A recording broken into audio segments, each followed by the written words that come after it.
Today I'm going to go over 4 eyeshadows that I'm going to call Golden Berry. The first shade is Candlelight, and that's for your lid. Arabian Camel for the crease. Asking for Truffle for the corner, and good old Raisin Hell to smoke. So I'm going to start by using the lid brush with Candlelight, and with this color you got to pack it on over the eye base pretty thick to get it to show up and brighten the lid.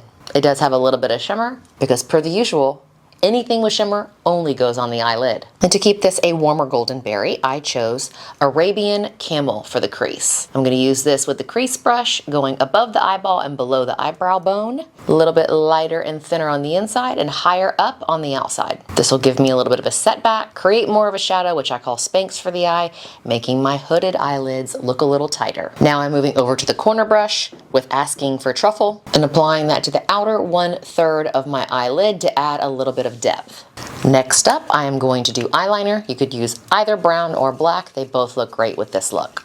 And I'm going to tap, tap, tap right into the waterline of my eye to keep the eyeliner nice and thin, giving it a little bit of lift on the outer edge, but overall really thin and crisp so you can see my eyelid.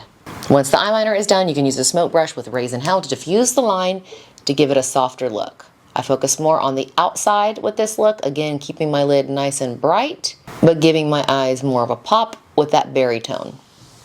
As always, I use a little bit of concealer to clean up the underside of the eye to pick up any drop off and make everything look nice and sharp on the outer edge of the eyeshadows.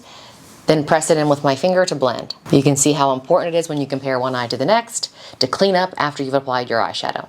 I've just curled my eyelashes and now I'm going in with Infinity Length Mascara to add a lift and define my eyes even more. And there it is, the Golden Berry look.